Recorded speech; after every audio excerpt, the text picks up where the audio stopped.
Hi, Jacqueline here, and we are live. I am a coach and author, and one of my biggest passions is actually helping other people shift from paralyzed to passionate in their lives. And I love, love, love to do this through the lens of exploring our love lives and how we show up for it. I think it's an amazing tool to help us build resilience, have more trust in ourselves. And so I love exploring relationship to do this. And today, what we're going to do is we're going to explore three ways we show up for love that actually push it away when what we're really wanting in those moments of doing that thing is we actually really do want connection, but we're just doing it in a way that is accidentally or maybe just habitually without even realizing it, actually creating disconnection. So, one of the things I want to share actually before I get into these three things is that I was working with a coach one time, and I remember that I was sharing with her some stuff I was struggling with in love and life, and just trying to figure out how to navigate getting to more healthy relationships. And one of the things she said to me was, "Oh, Jacqueline, you learned to connect through disconnection." And I was like, whoa, I'd never really thought about it that way. That the way I was approaching love and life, even though my objective was to connect, I had learned to try to make efforts to connect through disconnecting behaviors. And so, what I want to share with you are three things that I've caught myself doing and really learned through self study that are ways that I learned to relate that word disconnecting, but at the time of doing them, I was actually hoping that they would provide connection and to getting me to a place of feeling better and more connected. So let's go through these three. And if you hear yourself in them, that is totally okay. One thing I will say too before getting into these three things is that if you really like this idea of like, how do I shift from paralyzed to passionate in my own life? How do I feel more connected with myself and others? How do I trust myself more? I am having open enrollment for a course right now called Paralyzed to Passionate, and I'm leaving the details below. So if you enjoy this content, want to learn more, make sure to check that out. As well as if you enjoy my content, make sure to subscribe. And you can also go to my homepage, which is in the link below, and you can sign up to get updates from me, which I send out twice a week. So you can kind of be more connected and in the loop with me. So let's go into these three ways that we connect through disconnection. So one of them is worry.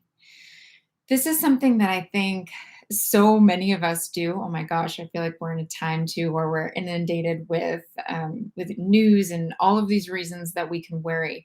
But worry actually, like, really, how often does worrying about something or sharing that we're worried about someone really actually help to bring out the best in them?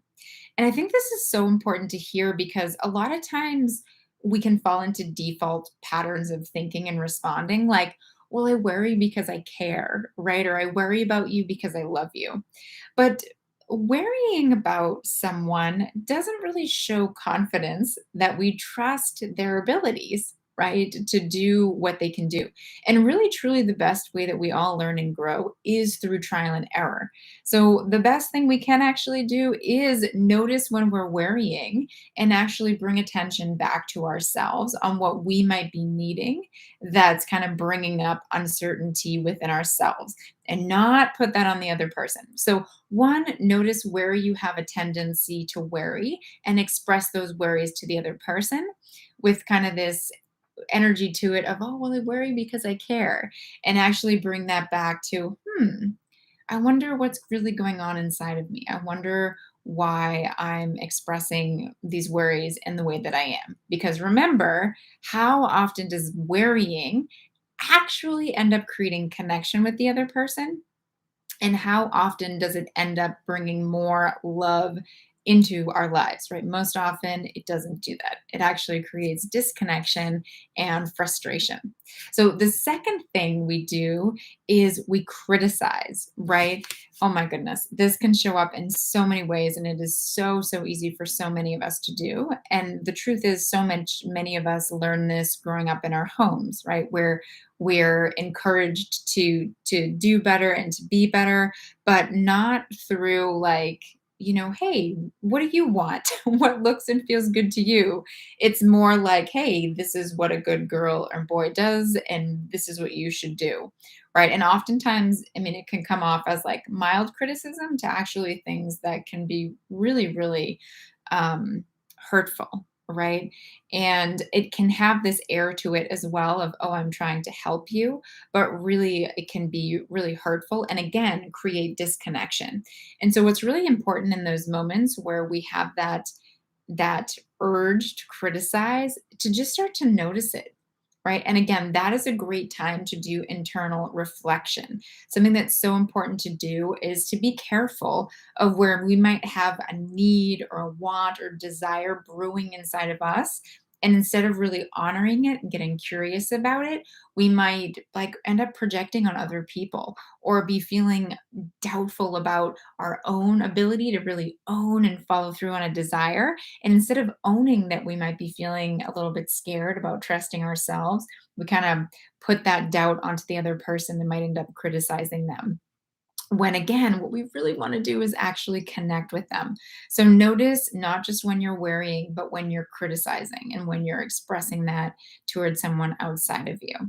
The third thing that I think is so important to notice is where, again, we want to connect, but we are expressing that through competing, right? Where we might be saying someone might be sharing what they did, and we say, "Well, I did this," right? Or someone's trying to celebrate and acknowledge something, and they're wanting it to feel heard and acknowledged, and we're using it to bring up something that we did.